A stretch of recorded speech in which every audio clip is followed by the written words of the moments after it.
नमस्कार दोस्तों, आप सभी का स्वागत है कॉन्सेप्ट एकेडमी के यूट्यूब चैनल पर। और हम डिस्कस कर रहे थे आपका उत्तराखंड वन दरोगा भर्ती परीक्षा 2020-21 के लिए फिजिक्स को।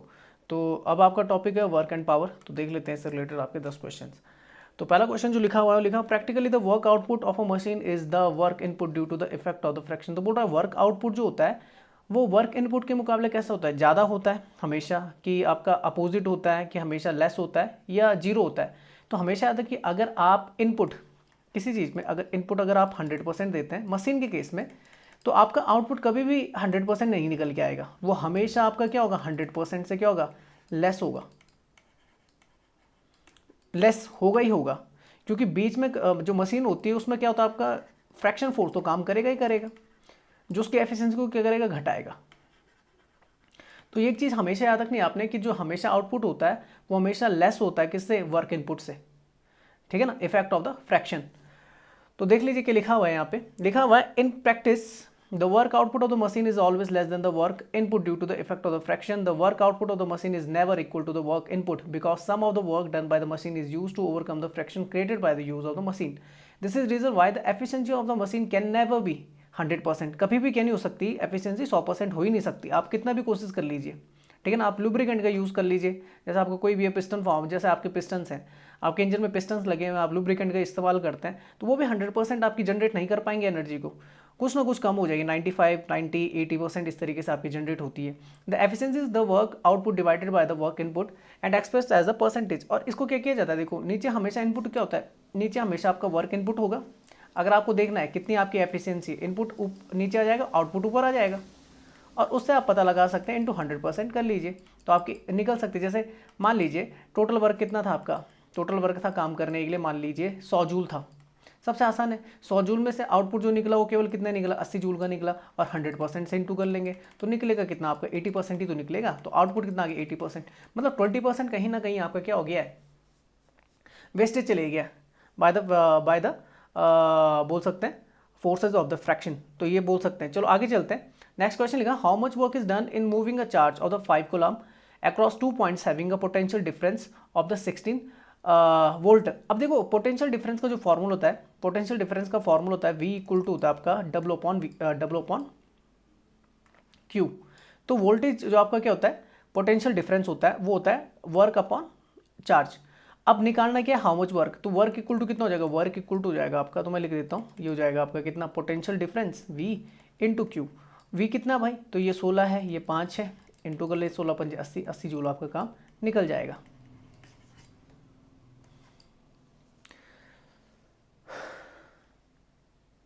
ठीक है ना। और अगर पूछा जाएगा, देखो वर्क का जो यूनिट होता है वो क्या है, जूल होता है, इसका गुलाम होता है। ठीक है ना, इसका क्या होता है, आपका गुलाम होता है। तो ये आपने याद रखना है। तो फॉर्मूला तो ये पोटेंशियल डिफरेंस का आपको पता लगा, जूल पर गुलाम, ये क्या होता है आपका, इसका यूनिट होता है। नेक्स्ट चलते हैं, नेक्स्ट क्वेश्चन के लिखा है, यहाँ पे वही चीज़ लिखी हुई है। ठीक है ना, तो मैं पढ़ लेता हूँ। देखो लिखा, electric potential the amount of the work done to move a unit charge from a reference point और the infinity to specific point in an electric field without the producing an acceleration is called the electric potential at that point. ये V equal to हमेशा electric potential V equal to कितना, W upon Q. Electrostatic potential energy की अगर बात करें, the amount of the work done to move a charge particle from the infinity to a point in an electric field is known as the potential energy of that charge particle. चलिए आगे चलते हैं। Next question का, work is best defined as work has only direction. मैंने बताया था work क्या होता है, इससे पहले वाली वीडियोस में मैं क्लियर करा चुका हूँ। वर्क आपका एक स्केलर क्वांटिटी है।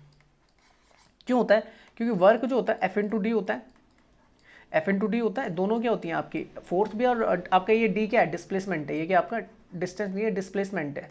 तो डिस्प्लेसमेंट को लेता है डिस्प्लेसमेंट। तो दोनों क्या आपकी, ये आपकी दोनों बोल सकते हैं आपकी कैसी, वेक्टर क्वांटिटी। तो डब्लू दोनों लेता है। तो मैंने आसान तरीका बताया, अगर दो आपकी कैसे आ जाए, वेक्टर क्वांटिटीज आ जाए, तो आप याद रखना कि वो स्केलर बन जाती है। खासकर जब डब्लू को लिया जाता है तो इसका डॉट प्रोडक्ट निकल के आता है, W equal to F dot d cos theta, ये निकल के आता है कॉस थीटा।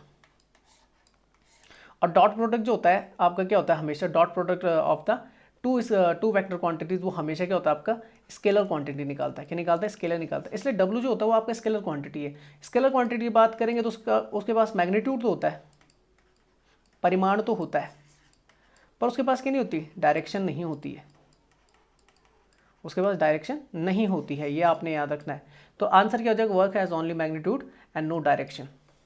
तो यहाँ पे पढ़ लेते हो, देख लीजिएगा, work is said to be done by a force when the body is displaced actually through the some distances in the direction of the applied force. Since the body is being displaced in the direction of the F, therefore work done by the force is displacing the body through the distance S is given by W equal to F dot S. तो ये हो जाएगा F S cos theta. Thus work done by the force is equal to the scalar or the dot product of the forces. Cross product में आपका क्या निकल गया था, वेक्टर क्वांटिटी निकल के आती है, and the displacement of the body, the dot product of the two vectors is scalar. ये आपने याद रखना है। लिखा हुआ है work done upon a body is only scalar quantity, therefore option 4 is correct. This mean work has the only magnitude not direction. अब scalar में क्या होता है आपका, जैसे आपका जो वेक्टर क्वांटिटी उसमें मैग्नीट्यूड और डायरेक्शन दोनों देखने को मिलता है आपको।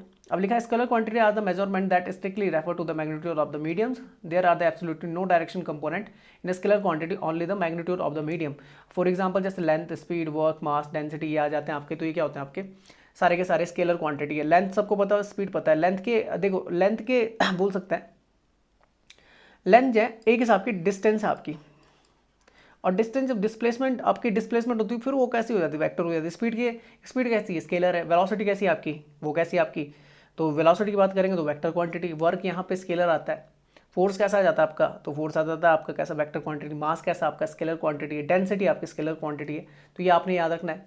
तो लिखा हुआ स्केलर क्वांटिटी की बात करें तो physical quantity which have only magnitude and no direction are called the scalar quantities और the scalars. The physical quantity which have the both the magnitude and the direction and obey the laws of the vector addition and call the vector quantity। अब vector addition में दो आ जाते हैं, एक triangular shape आता है आपका, एक कौन सा आता है आपका, पैरेललोग्राम वाला आता है आपका। दोनों से आपका क्या निकल जाता है कि एडिशन लॉ को ये क्या करते हैं आपके फॉलो करते हैं। ये आपने याद रखना है। जैसे बात आती है करंट की, अगर मैं बात करूँ करंट की, तो करंट के पास एक्चुअल में हम देखते हैं उसके पास डायरेक्शन होता है किसमें, जब सिस्टम में चलते हैं। पर करंट एक अपने आप में क्या है, स्केलर क्वांटिटी है। डायरेक्शन होने के बावजूद भी क्या है, स्केलर है। करंट का पूछा जाता है, वर्क और करंट सबसे ज़्यादा पूछे जाते हैं। करंट स्केलर क्यों होता है, क्योंकि एक्चुअल में ये आपका जो आपका क्या होता है, वेक्टर्स आपका एडिशन लॉ होता है उसको फॉलो ही नहीं करता। मान लीजिए कि आपका जैसे आपका क्या होता है कि अगर मैं ट्रायंगुलर शेप मेथड यूज़ करूँ तो जो आपका एडिशन लॉ बोलता है वो इस तरीके से बोलता है कि जैसे ये है, अगर मान लीजिए ये आपका 3 है, ये 4 है, तो ये आपका कितना आ जाएगा, 5 आ जाएगा। पाइथागोरस प्रमेय के थ्रू इस तरीके से आ जाएगा। निकलेगा कि नहीं निकलेगा, तो ये आपका वेक्टर के लिए बन जाता है जो पाइथागोरस को यहाँ पे फॉलो करेगा। अगर ये 3 है, ये 4 है, 5 है, होता है ना कि आपका ये क्या होता है, आपका ये हाइपोटेनस होता है, ये आपका क्या होता है परपेंडिकुलर होता है, ये आपका बेस होता है। तो क्या होता है, hypotenuse square equal to base का स्क्वायर प्लस परपेंडिकुलर स्क्वायर होता है। पर करंट के केस में क्या होता है कि मान लीजिए यहाँ से एक धारा आई, मान लीजिए एक धारा ये आई, एक धारा ये 3 एम्पियर की है, मतलब करंट आया कितने एम्पियर का, 3 एम्पियर का, और यहाँ से एक आई वो कितना एम्पियर की, 4 एम्पियर की। तो जो रिजल्टेंट होना चाहिए वो कितना होना चाहिए आपका, वो 5 होना चाहिए, नहीं, पर जबकि यहाँ पर कितना हो जाता है आपका, 7 हो जाता है। मतलब इस तरीके से जुड़ता है, मतलब ये फॉलो नहीं करता इसलिए स्केलर है। बात समझ में आ गई। चलो, तो करंट भी कैसी स्केलर क्वांटिटी, ना कि कैसी आपकी वेक्टर क्वांटिटी। कारण क्या है तो मैंने बताया था कि लॉ ऑफ एडिशन को क्या नहीं करता आपका, फॉलो नहीं करता हो। नेक्स्ट लिखा हुआ scalar quantity can be specified a single number along with the proper unit. A vector quantity is specified as number with the unit and its direction. Example mass, volume, density, time, temperature, electric current, etc. देखो electric current किस में आता है, scalar में आता है। Displacement, velocity, force, momentum सारे किस में आते हैं, वेक्टर क्वांटिटीज में आते हैं। नेक्स्ट चलते हैं। नेक्स्ट अब ये देख लीजिए, ये सारे आपके scalar quantity, speed, work, distance, power, temperature, volume, charge, gravitational potential, frequency, energy, length, kinetic energy, specific heat, power, calorie, density and entropy. Vector quantity की बात करें, force, acceleration, weight, shearing, stress, velocity, electric field intensity, centrifugal force, torque, momentum, electric flux.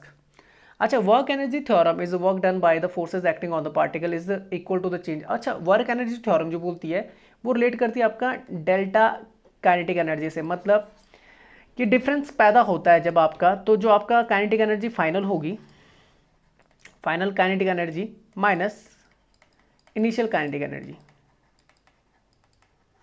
ये आपका बन जाता है। मतलब क्या बनता है आपका, एक डिफरेंस बन जाता है। तो ये दिखाता है आपको नेट को। एक्चुअल में ये दोनों के लिए होता है, कंजर्वेटिव के लिए भी होता है, नॉन कंजर्वेटिव, संरक्षित और असंरक्षित दोनों तरीके के फोर्सेस के लिए आपका काम करता है। तो जो आंसर बनेगा वो ये बनेगा कि work energy theorem is the work done by the net forcing acting on the particle is equal to the changes in the kinetic energy. तो नेट होता है आपका, ठीक है ना। यहाँ पे देख लो, पढ़ लेते हैं, लिखा हुआ है work energy theorem work done by the net forces acting on the particle is equal to the changes in the kinetic energy. So the work done is the K E, kinetic energy final minus kinetic energy initial, और ये हो जाता है del या delta के ई से दिखाते हैं। From the above definition it is clear that the work done by the net force is the reason to change the kinetic energy of the particle. लिखा हुआ आगे work energy theorem is applicable for the, अगर कभी पूछा जाता है work energy जो आपकी थ्योरम है कार्य ऊर्जा प्रमेय जो होती है, ये किन तरीके के जो आपके बल होते हैं उनके लिए होती है, तो याद रखना दोनों तरीके के बल, चाहे वो संरक्षी बल हो जो कंजर्व हो जाते हैं और जो कंजर्व नहीं हो पाते, दोनों के लिए आपका ये काम करती है।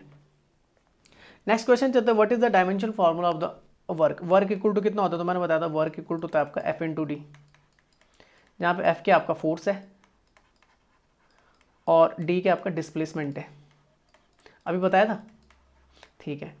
तो अगर फोर्स का देखेंगे तो force equal to the M into A और ये डी हो जाएगा।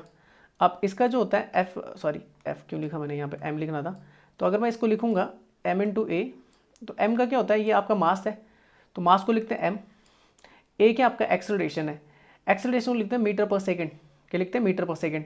तो मीटर को लिखना है तो इसका क्या होता है, अरे इसका मास है ना, मास का कितना होता है केजी होता है आपका, केजी होता है। एक्सेलरेशन क्या होता है मीटर पर सेकेंड स्क्वायर, और डिस्प्लेसमेंट का क्या होता है मीटर होता है। तो केजी को जो शो करते हैं वो मास से करते हैं, इस तरीके से मैं लिख देता हूँ मास से, और एक्सेलरेशन करोगे मीटर को करेंगे एल से करेंगे, और नीचे की तरफ क्या है सेकेंड है तो वो टी से हो जाता है, टी स्क्वायर नीचे आ जाएगा, और डी को करेंगे तो क्या आपका मीटर में मतलब लेंथ है तो वो भी क्या जाएगा एल आ जाएगा, तो ये L2 हो जाएगा, इस तरीके से आ जाएगा कि नहीं आ जाएगा। टी को ऊपर ले जाएंगे तो क्या हो जाएगा एम L2 T-2, ये आंसर आ जाएगा। तो ये आंसर बन गया आपका, ये डायमेंशनल फार्मूला है। तो सारी चीज़ यहाँ पे लिखी हुई है, आप देख सकते हैं, ठीक है ना।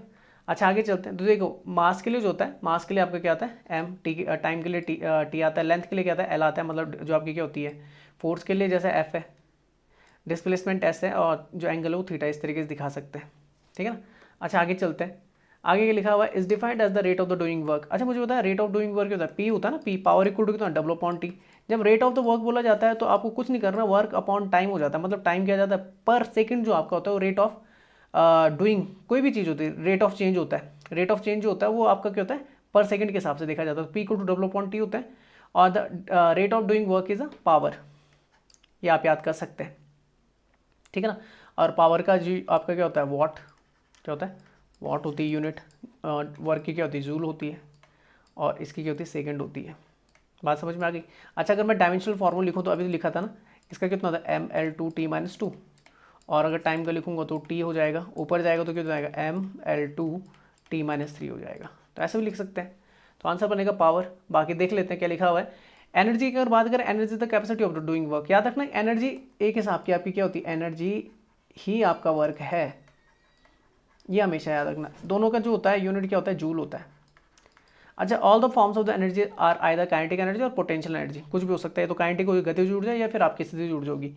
आगे लिखा force is any interaction that when unopposed will changes the motion of an object, ठीक है। Power is defined as the rate of the doing work और the rate of the transfer of the energy. The standard, याद रखना दोनों rate of doing work या rate of change in the work, ये बोल सकते हैं rate of transfer of the energy, दोनों एक ही जैसी है, एक ही चीज़ है। The standard unit of the watt symbolised by the watt, W से दिखाते हैं उसका पी को। Momentum refers to the quantity of the, अच्छा मोमेंटम किस तरह की यूनिट है, तो ये वेक्टर क्वांटिटी आपकी, ठीक है ना मोमेंटम, तो ये क्या आपका मोशन को दिखाता है मोमेंटम, तो ये आपने याद करना है, जैसे आवेग बोला जाता है। नेक्स्ट क्वेश्चन आता है which of the following can do more work, कौन सा ज़्यादा वर्क करेगा, रोटेटिंग व्हील करेगा, मूविंग बुलेट करेगी, बुलेट मतलब गोली करेगी, या स्पीडिंग स्टोन करेगा, ठीक है ना, पत्थर फेंका जा रहा है, या रेस्ड हैमर करेगा। तो सबसे ज़्यादा मुझे बताओ कि वर्क है ना, तो वर्क क्या करता है F/d है, मतलब ये डिपेंड करता है किस पे, डिस्प्लेसमेंट पे, डायरेक्टली प्रोपोर्शनल है, या फिर किस पे करता है फोर्स पे। अब सबसे ज़्यादा जो डिस्प्लेस्ड होगी सबसे कम समय में वो कौन हो गया, बुलेट ही तो होगी। ये क्या करेगी एक्सेलरेशन ज़्यादा जनरेट कर लेगी ना, देखो एफ के तो M/a होता है ना, तो सिंपल सी बात है W जो है वो डिपेंड करता है किस पे, एक्सेलरेशन पे, जिसका एक्सेलरेशन सबसे ज़्यादा होगा उसका वर्क फोर्स क्या होगा आपका ज़्यादा होगा, वो ज़्यादा काम कर पाएगी। जो बुलेट होती है वो सबसे ज़्यादा क्या करती है एक्सेलरेशन जनरेट करेगी बाकी सबसे, तो आंसर बन जाएगा मूविंग बुलेट। तो पढ़ लेते हैं, देखो लिखा moving bullet can do more work, the work done by the bullet will be more than as compare to the rotating wheel and the speeding stone और a raised hammer according to Newton second law, जो आपका क्या होता है change in the momentum होता है आपका, ये बोल सकते हैं आपका F=m/a। The force exerted by the object is equal to the product of their masses and the acceleration produced by it. An object that moves faster, जो जितना ज़्यादा तेज चलेगा उतना वो ज़्यादा काम कर पाएगा, that an identical object moving relatively slow. तो अगर कंपैरिजन करें कि भाई सबसे तेज कौन सा चलेगा आपका, तो गोली चलेगी, तो उसका क्या होगा जो वर्क होगा वो ज़्यादा होगा। अच्छा, कई बार पूछा जाता है 1 हॉर्स पावर में कितना होता है, तो ये आप सभी जानते हैं 746 वॉट होता है। नेक्स्ट चलते हैं। अच्छा, next question, if a bulb uses the energy of the 100 joule and remains on the 20 second then the power consumed है। तो पी इक्वल टू भी तो बताया था, फॉर्मूला क्या होता है, डब्ल्यू अपॉन टी होता है। और ये कितना है, वर्क कितना हो रहा है, 100 जूल का हो रहा है, टी कितना है 20 सेकंड है। ठीक है, जूल पर सेकंड को लिखना है आपका, ठीक है, कोई चेंजेस करने की जरूरत नहीं। तो 5 कितना आ जाएगा, 5 वॉट आ जाएगा। नेक्स्ट चलते हैं। नेक्स्ट क्वेश्चन क्या था, power of lens of the focal length of the one. तो अब मुझे बता, पावर ऑफ लेंस किससे दिखाता है, डायप्टर से दिखाते हैं आपका, डी से दिखाते हैं ना, डी जो आपका डायप्टर होता है। पावर ऑफ लेंस जो होता है उसका यूनिट क्या होता है आपका, डी होता है, डायप्टर होता है। और इसका जो फॉर्मूला बनता है वो कितना बनता है आपका, 1/f बनता है। पर याद रखना एसआई यूनिट ली जाती है, मतलब जो आपका क्या आएगा, फोकल लेंथ आएगी वो मीटर में आएगी। यहाँ सेंटीमीटर में, तो सेंटीमीटर को मीटर में बदलेंगे तो ये कितना हो जाएगा आपका 0.01, ठीक है मीटर, हाँ 0.01 मीटर हो जाएगा। तो अगर मैं रखूँगा तो 1/0.01 मीटर, ठीक है ना, मीटर में मत ही लिखो अब, ठीक है ना, अब डायोप्टर में लिखेंगे सीधे। तो यहाँ पर देखो, यहाँ पे मैं क्या कर देता हूँ, यहाँ पे दशम लगाया, 2 जीरो बढ़ा देता हूँ, यहाँ से दशमलव काट दिया, तो ये हो जाएगा आपका कितना 100 डायोप्टर, ठीक है ना। तो पावर जो होती है वो कितना होता है आपका 1/f होता है, ठीक है ना, लेंस का। और फार्मूला क्या बनता है आपका, P इक्वल टू 1/f, और ये 100 के आसपास आ गया आपका, आसपास क्या 100 आ गया। तो इसका जो PDF है मैं वो टेलीग्राम ग्रुप और व्हाट्सएप ग्रुप दोनों में शेयर कर लूँगा। यूट्यूब में अगर आप वीडियो को देख रहे हैं तो लाइक करें, शेयर करें, और सब्सक्राइब करना ना भूलें चैनल को, अगर आपने अब तक नहीं किया है। सब्सक्राइब करेंगे तो आपको बेल आइकन प्रेस करने के लिए बोलेगा, वो प्रेस कर लेना। उसके बाद आपको और नोटिफिकेशन पे क्लिक कर लेना है। उससे होगा क्या कि जितनी वीडियो मेरे द्वारा बनाई जा रही है वो आपको इंस्टेंट के मिल जाएगा, नोटिफिकेशन मिल जाएगा। बाई चांस अगर यूट्यूब, इसमें क्या होता है कि बाई चांस कभी कभी ग्लिचेज आ जाते हैं और नोटिफिकेशन आपको मिल नहीं पाता टाइम पे, तो आप टेलीग्राम चेक कर लेना। टेलीग्राम पे आपको जैसे मैं क्या करता हूँ, वीडियो बना लेता हूँ और तो मैं लिंक कहाँ पे शेयर कर देता हूँ, टेलीग्राम पे भी और फेसबुक पे भी। फेसबुक पे भी आप देख सकते हैं, वहाँ पे लिंक शेयर हो जाता है, तो वहाँ पे भी आप हमें लाइक कर सकते हैं। हम इंस्टाग्राम पर भी, वहाँ पे भी आप हमें फॉलो करें। तो वीडियो को देखने के लिए बहुत बहुत धन्यवाद। मिलते हैं फिर नेक्स्ट वीडियो के साथ, तब तक के लिए जय हिंद, जय भारत।